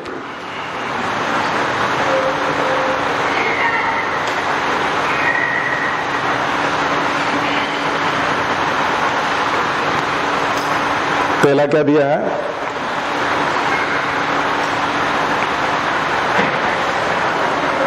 पार्लियामेंट ऐसा कोई कानून नहीं बनाएगा, ऐसा कोई लॉ नहीं बनाएगा जिससे कि फंडामेंटल राइट्स को नुकसान पहुंचता हो। एब्रीज होते हैं फंडामेंटल राइट्स, एब्रीज होते हैं। एब्रीज का मतलब फंडामेंटल राइट्स और सिटीजन्स के बीच में एक ब्रिज बना हुआ है। फंडामेंटल राइट्स और सिटीजन्स के बीच में एक ब्रिज बना हुआ है। आर्टिकल 13 कहता है कि अगर पार्लियामेंट ने ऐसा कोई कानून बना दिया, अगर पार्लियामेंट ने ऐसा कोई कानून बना दिया कि जनता का संपर्क फंडामेंटल राइट से नहीं हो पा रहा है, यानी वो ब्रिज टूट गया, तो फिर वो कानून उस हद तक जाकर के वॉइड हो जाएगा, यानी अवैध हो जाएगा, जहां तक कि वो ब्रिज टूटता है। जैसे कानून बनाया पार्लियामेंट ने और उसके 70% हिस्से से जनता, यानी खास करके नागरिक और फंडामेंटल राइट्स के बीच कोई दिक्कत नहीं आती, लेकिन 30% हिस्से से, उस कानून के 30% हिस्से से प्रॉब्लम आने लगती है, तो 30% हिस्सा अवैध हो जाए। क्लियर हो गया? 13 बोलता है कि पूरा पूरा कानून गायब नहीं होगा, और संविधान बनने से पहले 26 जनवरी 1950 के पहले भी जो कानून बने हैं और उनसे भी फंडामेंटल राइट्स को नुकसान पहुंचता है, तो वो भी उस हद तक खत्म हो जाए। और बाद में अगर कोई ऐसा कानून बनेगा तो शुरू के जो केसेस हैं जो आप पढ़ते हो, 5-6 केस पढ़ते हो ना, मिनर्वा मिल तक आते हैं हम लोग, तो सबसे पहला वाला केस कौन सा वाला पढ़ते हैं हम लोग? सज्जन सिंह बनाम राजस्थान राज्य वाला। ऊपर सबसे पहले वाला कौन सा पढ़ते हैं? जिसमें वो बोलते हैं कि आप संविधान मौलिक अधिकारों में संशोधन कर सकते हो। दरअसल क्या है कि वहां विवाद पार्लियामेंट में और उसमें यही रहा सुप्रीम कोर्ट में, कि सुप्रीम कोर्ट में बार बार जब ये लोग गए, तब शुरू से एक विवाद रहा कि यहां कानून शब्द लिखा है, लॉ शब्द। 13 में क्या शब्द लिखा हुआ है? लॉ शब्द लिखा हुआ है। और 13 में जो लॉ वर्ड लिखा हुआ है, वो वर्ड ऑर्डिनरी लॉ के लिए है, कॉन्स्टिट्यूशनल अमेंडमेंट के लिए नहीं है, जबकि कॉन्स्टिट्यूशनल अमेंडमेंट भी एक लॉ है। कॉन्स्टिट्यूशनल अमेंडमेंट भी तो एक लॉ ही है, कानून है, क्योंकि विधेयक बोलते हैं और बाद में वो अधिनियम बन जाता है, तो लॉ है। हम बोलते हैं ना संविधान संशोधन अधिनियम, बट वो बोलते हैं कि ये एक ऑर्डिनरी लॉ के लिए लिया हुआ है। तो शुरू में शंकरी प्रसाद वाला और सज्जन सिंह बनाम राजस्थान राज्य वाला, दोनों जो केस हैं, शंकरी प्रसाद और सज्जन सिंह, वो बोलते हैं कि ये तो अमेंडमेंट हो सकता है।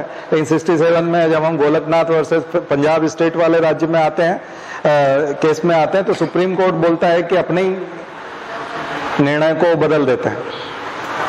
वो बोलते हैं कि नहीं,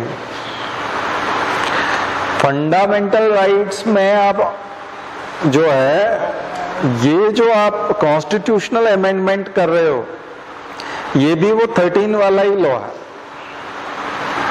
इसलिए आप नहीं कर पाओगे। 13 में साफ साफ लिखा है, इसलिए नहीं कर सकते। इसलिए फंडामेंटल राइट्स में कोई संशोधन नहीं हो सकता, मना कर दिया। और फिर ऐतिहासिक डॉक्ट्रिन आता है, वो basic structure doctrine 1973, Kesavananda Bharati case, बहुत ही फेमस केस। तो 24 जुलाई या जो भी डेट है, हाँ 24 जुलाई है शायद, 1973। वो जो उस दिन जो फैसला आया, उसने कहा कि नहीं, ऐसा नहीं है कि चूंकि पूरे संविधान में संशोधन हो सकता है तो फंडामेंटल राइट में क्यों नहीं हो सकता। आप फंडामेंटल राइट में भी उतना ही संशोधन कर सकते हैं जितना कि आप संविधान के दूसरे हिस्से में कर सकते हैं। बट शर्त है कि ये जो संविधान है, इसके कुछ बुनियादी मूल्य हैं, कुछ बेसिक वैल्यूज हैं। कोई भी भवन होता है तो वो नींव पे खड़ा होता है,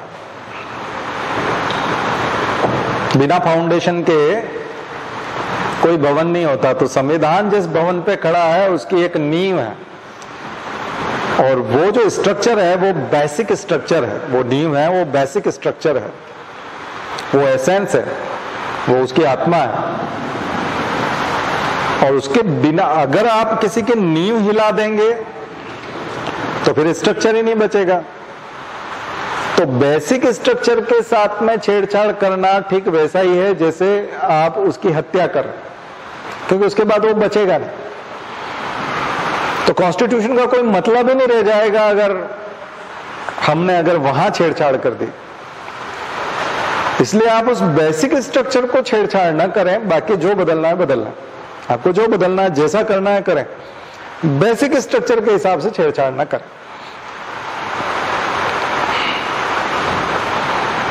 आ गया समझ? तो ये बेसिक स्ट्रक्चर डॉक्ट्रिन 1973 में निकल करके आया, लेकिन फैसला देते समय उन्होंने एक और सावधानी रखी कि अब चूंकि देश आजाद हुए भी बहुत समय हो गया, बेसिक स्ट्रक्चर से भी बहुत छेड़छाड़ हो चुकी है, और अगर हम फिर से, और अभी तक भवन गिरा नहीं है बेसिक स्ट्रक्चर से छेड़छाड़ होने के बाद भवन गिर जाना चाहिए, लेकिन मान लीजिए किसी का भवन उसके बावजूद भी मजबूती से टिका है और नींव में कुछ लोगों ने छेड़छाड़ कर दी है, तो अब उसको सुधारने की कोशिश भी नहीं करना। केशवानंद भारती ने वाले केस में सुप्रीम कोर्ट ने कहा कि संविधान संशोधन हो सकता है, मौलिक अधिकारों में भी हो सकता है, पर्याप्त हो सकता है, बट बेसिक स्ट्रक्चर में छेड़छाड़ न करो। 24 जुलाई 1973 से पहले, 23 जुलाई जो भी, 23-24 जो भी है, उससे पहले जितने संशोधन हुए हैं, चाहे उसमें बेसिक स्ट्रक्चर से छेड़छाड़ हुई हो, उस पर ये आज का जो फैसला है ये वाला लागू नहीं होगा। उससे पहले जितने हो गए वो एज इट इज बने रहे। क्लियर हो गया?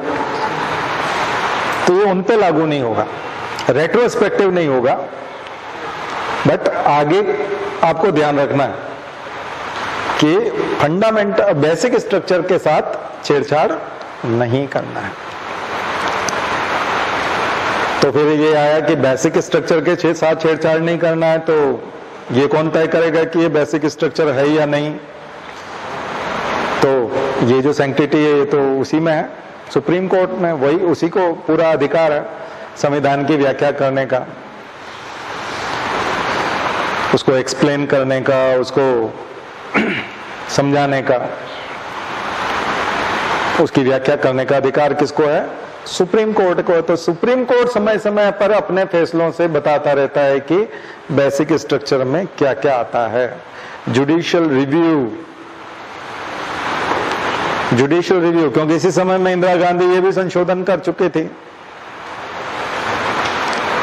कि बड़ा परिवर्तन तो उन्होंने, जो हम पढ़ेंगे अभी, 31 article 31B, article 31B and article 31C ये लेके आए थे। संपत्ति का अधिकार तो खत्म हो गया, उसको कानूनी अधिकार बना दिया, लेकिन 31B, 31A, 31B और 31C, जिसमें उन्होंने कहा कि आर्टिकल 39 जो उधर हम नीति निदेशक तत्वों में देखते हैं, आर्टिकल 39 का जो बी और सी है उसका जो बात करते हैं कि उसका मीनिंग है कॉन्सेंट्रेशन ऑफ वेल्थ नहीं होने देंगे, यानी कि आय समानता की कोशिश करेगा। राज्य की ड्यूटी होगी कि वो लोगों की आय एक जैसी हो जाए, इसकी कोशिश करे। और प्राकृतिक संसाधन, नेचुरल रिसोर्सेज जो देश के हैं, उसका बंटवारा किसी एक हाथ में ना हो। तो कुल मिला के उसका उद्देश्य है कि कॉन्सेंट्रेशन ऑफ वेल्थ ना होने पाए, इनकम इनइक्वलिटी ना बढ़े, आय असमानता ना बढ़े, यानी लोगों की वही सबका साथ सबका विकास हो, इस टाइप से हो। और दूसरी चीज है कि जो नेचुरल रिसोर्सेज है इनका बंटवारा अगर हो तो वो इक्वली बंटवारा हो, किसी एक के पास में ना चला जाए। तो इन दोनों का मीनिंग एक ही निकलता है कि कॉन्सेंट्रेशन ऑफ वेल्थ ना हो, संपत्ति का संकेंद्रण ना हो। तो संविधान संशोधन किया गया और संविधान संशोधन में ये बात आई कि जब कभी भी राज्य, पहला संविधान संशोधन 9वीं अनुसूची जोड़ी गई और 31 बी और सी और ये सब अस्तित्व में आया, बी आया खास करके पहले संविधान संशोधन से 9वीं अनुसूची जोड़ी गई और 9वीं अनुसूची में ये जोड़ दिया गया कि जब कभी भी हम उधर 37 में जाकर के बी और सी वाला अगर हम कभी भी अप्लाई करते हैं लोक कल्याण के लिए, वेलफेयरिस्टिक कार्यों के लिए, जब हम 31 सी और बी को उसको यूज करेंगे, उसको बी और सी को यूज करेंगे और कॉन्सेंट्रेशन ऑफ वेल्थ नहीं होने देने के लिए अगर हमने कोई कानून बनाए तो उसका जुडिशियल रिव्यू नहीं होगा, तो उसका जुडिशियल रिव्यू नहीं होगा। तो केशवानंद भारती वाले केस में ये बोला गया कि हाँ ठीक है, हम ये चीज मानते हैं कि आप लोक कल्याण के लिए निकले हैं, डीपीएसपी लागू करना चाहते हैं, अच्छी बात है। क्योंकि वहां प्रॉब्लम ये थी कि डीपीएसपी जस्टिसिएबल नहीं है, उसके लिए न्यायालय में नहीं जा सकते। तो न्यायालय में जब नहीं जा सकती, सरकार जो है कहे कि मैं डीपीएसपी लागू करना चाहती हूँ, तो न्यायालय का सपोर्ट ले लें। या हम लोग अगर चाहें कि सरकार के खिलाफ जाएं कि ये डीपीएसपी लागू नहीं कर रहे, तो हम न्यायालय में नहीं जा सकते, तो जस्टिसिएबल नहीं है वो। तो फिर ऐसे में क्या करना होगा? तो उन्होंने कहा नहीं, ऐसे में आप ये कर सकते हैं कि 9वीं अनुसूची का लाभ ले सकते हैं। तो उनको जिसने भी सलाह दी सरकार ने उसका वो कर दिया। तो 9वीं अनुसूची के तहत आप जस्टिसिबल नहीं होता, वो कोर्ट में नहीं जा सकते। अगर उन्होंने बदलाव किया है तो 31 खास करके संपत्ति के मामलों और उन्होंने एबोलिश भी करवा दिया और उधर भी 19F संपत्ति रखने की स्वतंत्रता के अधिकार में संपत्ति रखने की जो स्वतंत्रता थी उसको भी समाप्त किया, ऊपर से भी समाप्त किया, और खास करके ये वाला बदलाव।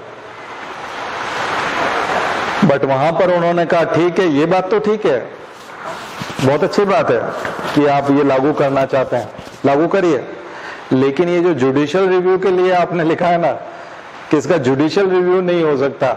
जुडिशियल रिव्यू जो है वो बेसिक स्ट्रक्चर है, कॉन्स्टिट्यूशन का बेसिक स्ट्रक्चर है, इसलिए जुडिशियल रिव्यू तो होके रहेगा। ठीक है, आपको बदलाव करना है, बदलाव करिए, छूट है, और वो बना भी रहेगा, कानून भी लागू होगा। लेकिन जुडिशियल रिव्यू इस कारण से होगा कि हम ये देखेंगे कि उसकी वजह से कोई और दिक्कत तो नहीं आ रही, और नहीं आ रही होगी तो आपका कानून बना रहेगा।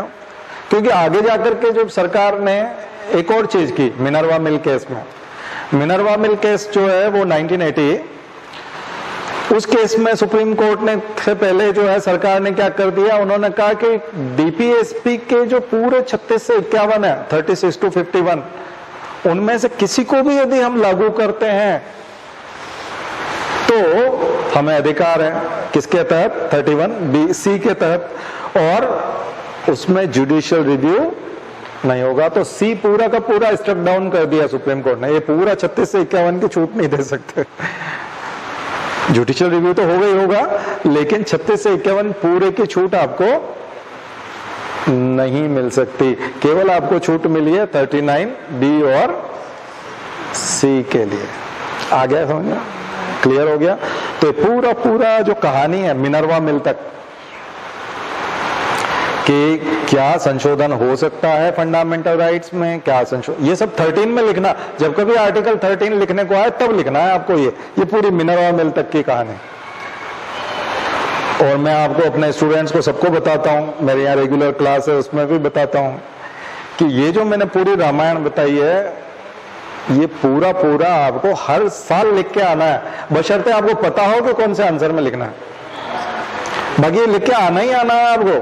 पेपर आउट हो चुका है समझो, ये प्रश्न मैंने आपको दे दिया और ये रटा भी दिया। आप इसको वीडियो में एक बार और सुन लेना और इसका नोट्स बना लेना, हमारे नोट्स में भी मिल जाएगा। और ये लगभग सभी लोगों ने समझा रखा है। आप यूट्यूब पे ढेरों वीडियो है इसके ऊपर, इस फंडामेंटल राइट्स अमेंडेबल। अगर ये क्वेश्चन डालेंगे तो मिल जाएगा। लेकिन अब सबका समझाने का तरीका अलग है। मुझे लगता है मैं आपको समझा पाया और उसके पीछे की आत्मा भी बता पाया, इसलिए मैंने कहानी को इस तरह से शुरू किया। और ये सब इसीलिए मैं बोलता हूं ना, जैसे अलग अलग सब्जेक्ट को भी साथ साथ पढ़ना चाहिए, सारे सब्जेक्ट पढ़ाना आना चाहिए। ऐसे कोई एक अकेला फंडामेंटल राइट्स का लेक्चर नहीं हो सकता। नागरिकता भी साथ चलेगा, उधर डीपीएसपी भी साथ चलेगा। देखा ना आपने, डीपीएसपी भी तो आ ही गया, अकेले नहीं होता कुछ भी। इसलिए बोलते नहीं ये केवल ज्योग्राफी पढ़ाएंगे, केवल ये नहीं पढ़ाएंगे, तो क्या बताएगा उसको, कुछ समझ में नहीं आएगा। अंधे का हाथी होगा वो। सब पता होना चाहिए पढ़ाने वाले को। और पढ़ना भी, आपको भी तो सारा पढ़ के परीक्षा देनी है। आपको कौन सी वहां ज्योग्राफी की परीक्षा देनी है? तो जब टीचर को ही समझ में नहीं आता सारे सब्जेक्ट एक साथ, तो आपको कहां से आ जाएंगे? एक साथ समझना तो आना चाहिए ना। कलेक्टर जो होगा वो कोई ज्योग्राफी का कलेक्टर नहीं होता, ये हिस्ट्री का कलेक्टर नहीं होता, वो कलेक्टर होता है, उसको ये सारे आना चाहिए। ठीक है, उसको सब आना चाहिए। स्पेशलाइजेशन नहीं, जनरलाइजेशन। सिविल सर्विसेज जनरलाइजेशन मांगती है कि जो कठिन से कठिन चीज है, स्पेशल से स्पेशल चीज है, उसको आप जनरल बना पाते हो कि नहीं? सिंपल में। मैं तो साइंस का student, biological sciences, life sciences पढ़ाता था। लाइफ साइंस पढ़ाते पढ़ाते मैं पॉलिटी पढ़ा रहा हूँ आपको, डीप में पढ़ा रहा हूँ, एनालिसिस करके पढ़ा रहा हूँ। जिन दिनों में मैं ज्योग्राफी पढ़ाऊंगा उस दिन आपको लगेगा कि ये शायद ज्योग्राफी पढ़ाते होंगे पहले। अभी पॉलिटी पढ़ा रहा हूँ तो आप मुझे पॉलिटी का टीचर समझेंगे। जब मैं हिस्ट्री पढ़ाता हूँ तब हिस्ट्री का टीचर लगता हूँ। जब मैं कल्चर पढ़ाने लगता हूँ तो कल्चर का लगने लगता हूँ। तो ये आपका बिहेवियर ऐसा ही होना चाहिए और आपको भी ऐसा ही बनना है। ठीक है, और जिसको एक पता है वो आपको सिखा नहीं पाएगा कि इसको जंप कैसे करते हैं, कैसे जंप करते हैं, क्योंकि वो फिर आपको फंडामेंटल राइट, जो पॉलिटिकल टीचर आएगा वो 12 पढ़ाते समय 12 में ही रहेगा 13 पढ़ाते समय वो 13 में ही रहेगा। वो ऐसे 39 उसमें नहीं जो घुसेगा, उसको वो घुसता नहीं, वो अपनी सीमाएं उसी हिसाब से क्रॉस करता है। इसलिए वो जोड़ तोड़ करके नहीं बताता है था। जबकि मैं आपको पहले नागरिकता की बात बता रहा था, सीए एनआरसी, और फिर मैं यहाँ पे आ गया हूँ। तो 13 क्लियर हो गया, तो ये सब मीनिंग निकालना सीखिए। ठीक है, उसका अर्थ यही निकलता है।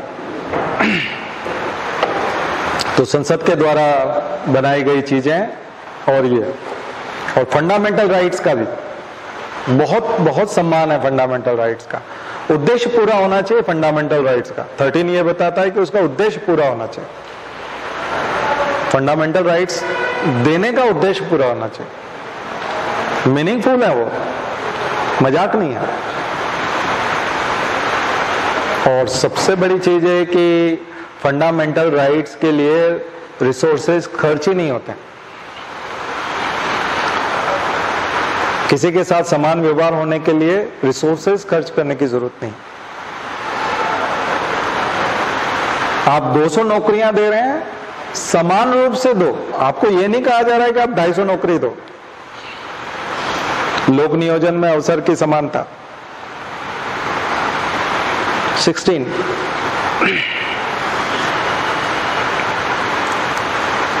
में कहा गया आप समान व्यवहार करो। 15 में कहा गया कि एक जैसा रखो सबको। कुएं पे सबको एक साथ पानी भरने दो, नदी के घाटों पर एक साथ पानी भरने दो, होटल में रुकने के लिए कमरा सबको मिल जाए, जाति देख करके नहीं, धर्म देख करके नहीं। ठीक है, तो सरकार के रिसोर्सेज खर्च हो रहे हैं क्या? जिसको होटल में कमरा देना है वो देगा, जिसको रुकना है वो पैसे खर्च करेगा, सरकार को थोड़ी खर्च करना है। छुआछूत नहीं होने देना है, उसके लिए क्या पैसा खर्च होगा? किसी के साथ भेदभाव नहीं करने के लिए कहा जा रहा है, उपाधि हटाने के लिए कहा जा रहा है। क्या कंसोलिडेटेड फंड ऑफ इंडिया पे खर्च भार पड़ेगा? भारत की संचित निधि पे कोई खर्चा आएगा? नहीं। आप लिखते हो अपने नाम के आगे पंडित या खान राय बहादुर या फलाना ठाकुर साहब, नहीं लिखना है आप, बस इतना सा करवाना है राज्य को कि वो नहीं लिखने देना है। इसलिए वो गाड़ियों के पीछे जुर्माना लगाते हैं। कई लोग लिखते हैं अपने जाति का नाम रहता है, सरनेम लिख के घूमते हैं बहुत सारे लोग, कुछ नहीं तो सोनाली लिखा रहता है ऐसे बच्चों के नाम लिख के घूमते हैं गाड़ियों, तो कुछ नहीं लिखना है, कुछ भी नहीं लिखना है। ये सब लिखने की जरूरत क्या है? ये भी तो टाइटल है। आर्टिकल 18 का विरोध, 18, और ये ड्यूटी आम आदमी से नहीं है अपेक्षा, ये न्याय किसके अगेंस्ट है? राज्य से मांगा जा रहा है। राज्य की ड्यूटी है कि वो ऐसा ना करने दे। कोई रिसोर्स खर्च हो रहे हैं? नहीं, उसको बल्कि कमाई हो रही है। तुमने लिखा है तो पैसे जमा करो उल्टा कमाई हो रही, रिसोर्सेज खर्च नहीं हो रहे। तो फंडामेंटल राइट्स में पैसा नहीं लगता, रिसोर्सेज खर्च नहीं होते, है ना मजेदार चीज। और न्याय मिलता है एकदम एक नंबर का न्याय, जो होना चाहिए सिटीजन्स के लिए, बराबरी से होना चाहिए। तो बराबरी लाने वाला, ठीक है। तो थोड़ा दृष्टिकोण बदल रहा है। 14 के बाद में 15, और 15 में बात हो रही है पूरी, पर उसमें एक चीज नदारत है। 15 में एक चीज नदारत है, उसका राज्य सरकारें फायदा उठाती है, और वो है place of birth, residence, sorry place of birth नहीं, रेसिडेंस, निवास है। प्लेस ऑफ बर्थ तो उसमें है, बर्थ प्लेस वाली बात तो है, जन्म स्थान की बात तो है, लेकिन रेसिडेंस, निवास, डोमिसाइल। डोमिसाइल वाली बात जो है 15 में नहीं है, जबकि ये 16 में है, 16 में है।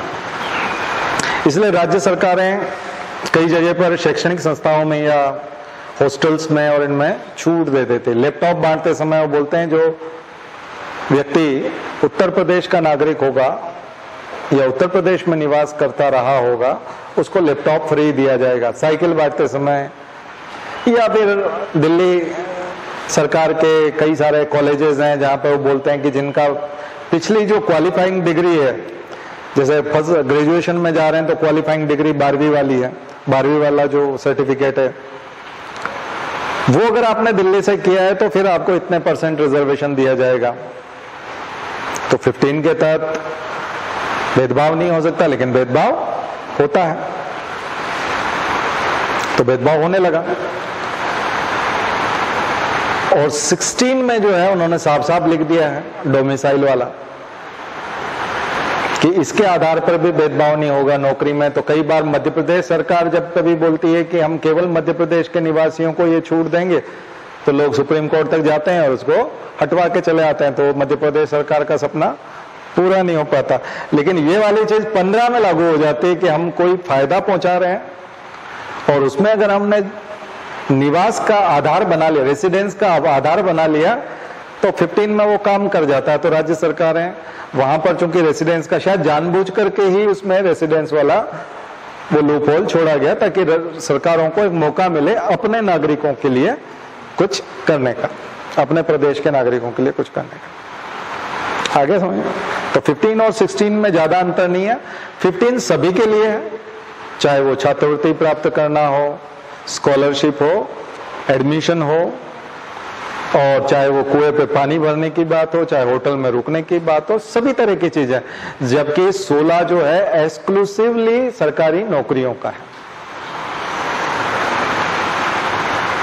राज्य जब भी नियुक्तियां देगा, अपॉइंटमेंट करेगा समान रूप से करेगा। 16 केवल नौकरियों के लिए, लोक नियोजन के लिए, पब्लिक ऑफिसेस के, और 15 जो है वो बहुत सारी चीजों के लिए। बराबरी का व्यवहार किन किन में होना है? सभी में, चाहे वो खाने पीने की दुकान हो, वहां पर भी, रुकने वाली जगह होटल है वो भी, घूमने फिरने वाली बात है या कहीं पार्क है, तालाब है, सार्वजनिक स्थान है, सभी जगह। प्राइवेट वाले के लिए नहीं है, प्राइवेट जगह पर वो मना कर सकता है, निजी के लिए छूट नहीं है।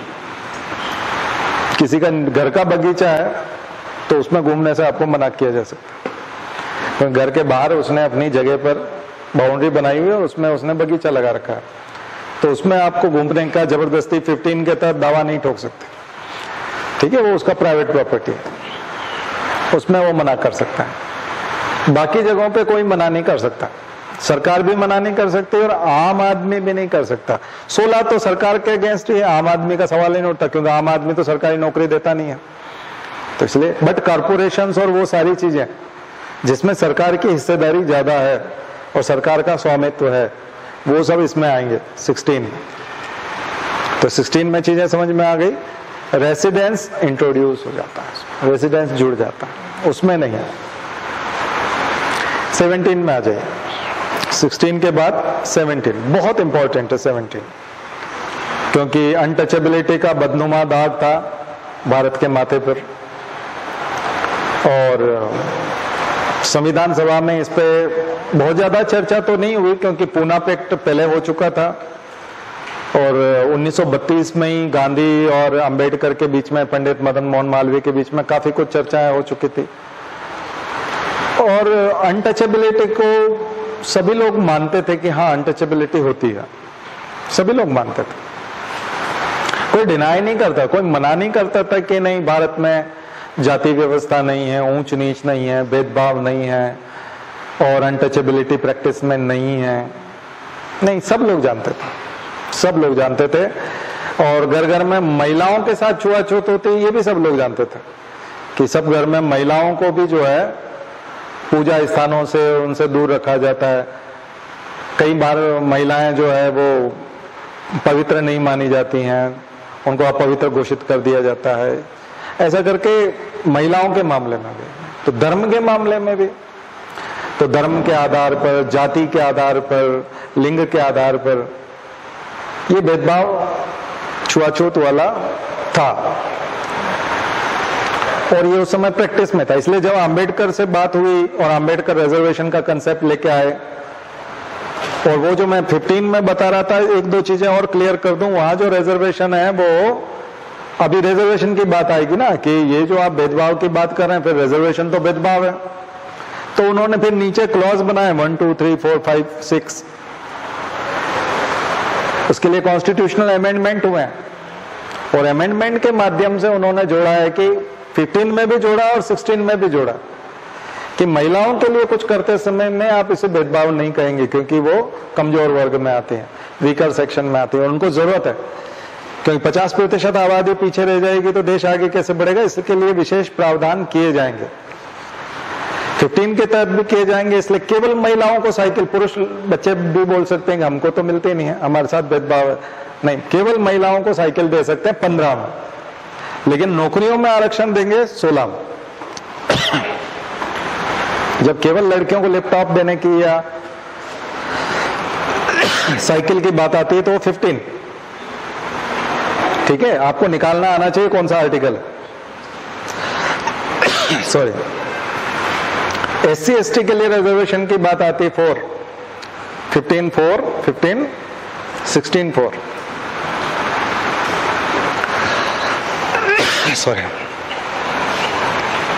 OBC के लिए आती है, बैकवर्ड क्लासेस के लिए 5, और EWS के लिए मोदी जी ने जोड़ा, मैंने आपको बताया, क्योंकि PV नरसिम्हा राव 92 में जब लेके आए थे तब इंदिरा साहनी केस में ऑब्जेक्शन लग गया था ना। क्या ऑब्जेक्शन लगा था? 50% से ज्यादा, हाँ, 50% से ज्यादा भी एक्सीड हो गया। और दूसरी चीज ये है कि कॉन्स्टिट्यूशन में मेंशन नहीं है, तो तो कॉन्स्टिट्यूशन में मेंशन नहीं है, तो इस आधार पे ये स्ट्राइक डाउन किया गया।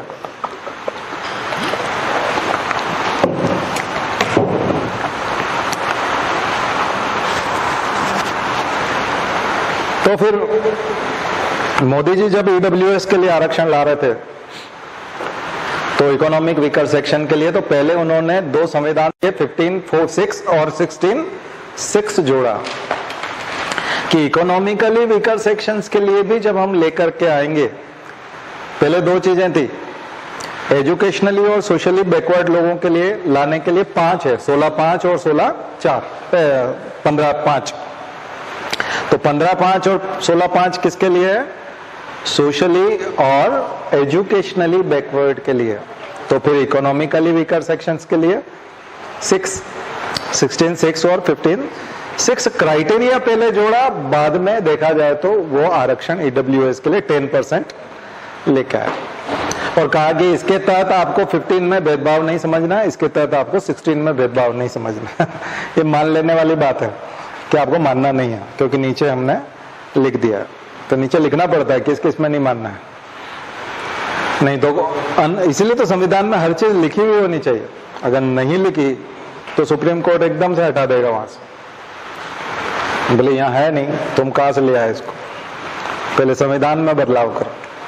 तो पहले कॉन्स्टिट्यूशन में चेंज किया। कौन सा नंबर का संविधान संशोधन?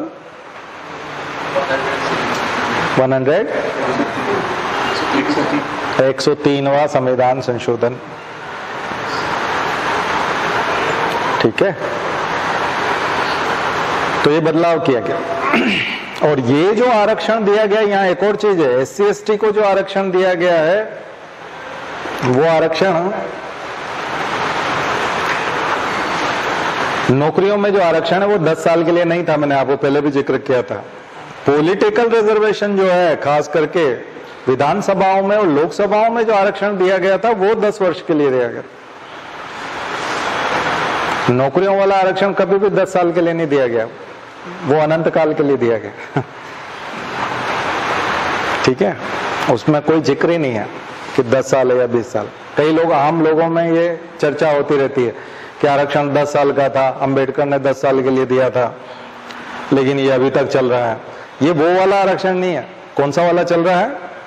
जो अभी मोदी जी ने 10 साल के लिए बढ़ाया, 104वां संविधान संशोधन करके। अभी उन्होंने 104 नंबर का संविधान संशोधन किया। और 104वां संविधान संशोधन किसके लिए है? SC ST के लिए 10 साल आरक्षण और बढ़ा दिया गया, लोकसभाओं में और विधान सभाओं में।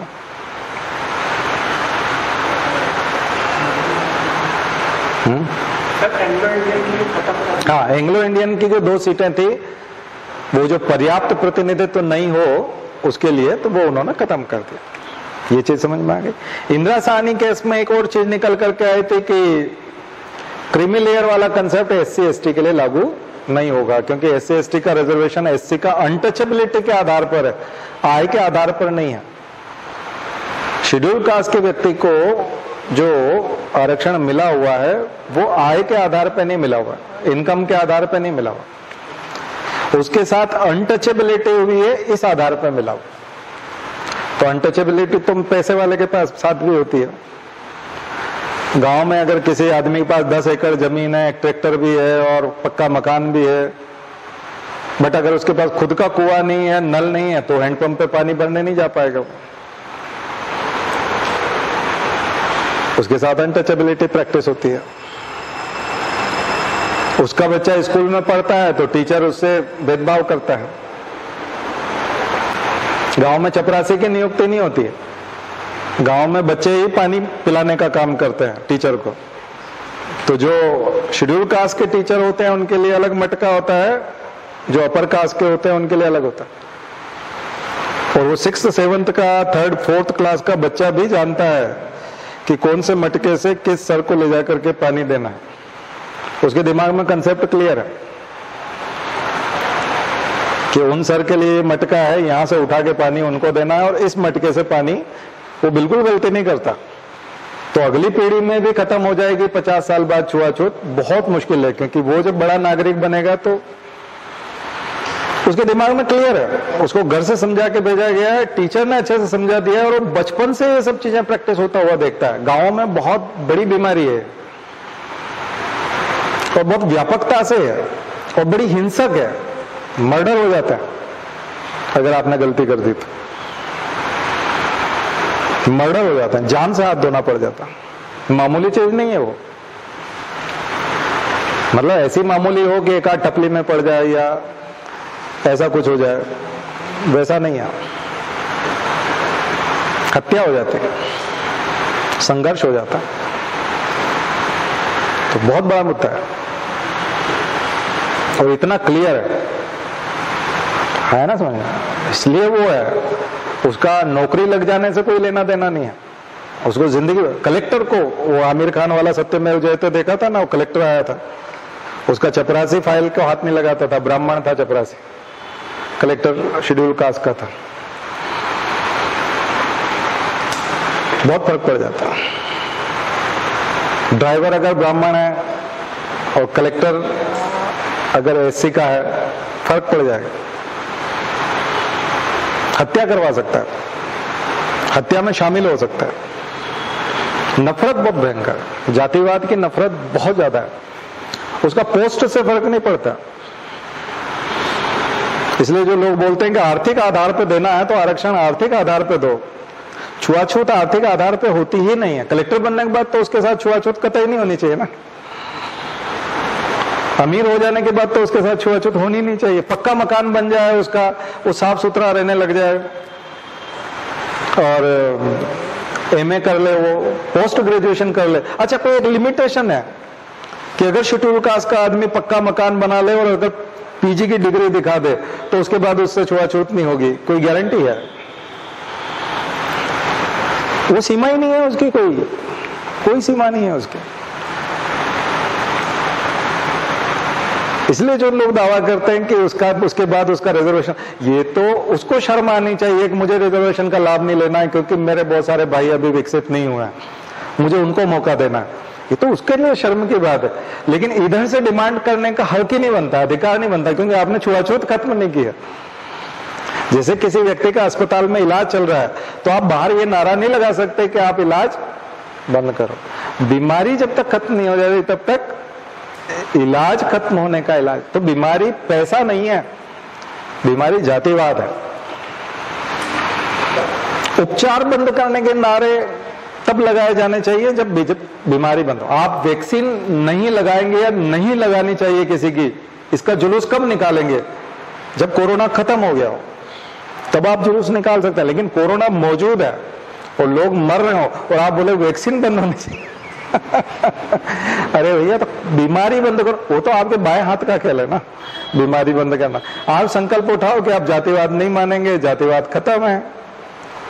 नेता लोग अभी जो प्रचार करते हैं कास्टिज्म का, अभी मैं एक आर्टिकल पढ़ रहा था, उसमें बहुत अच्छे से उन्होंने समझा कि बीजेपी आरोप लगाती है जातिवाद का।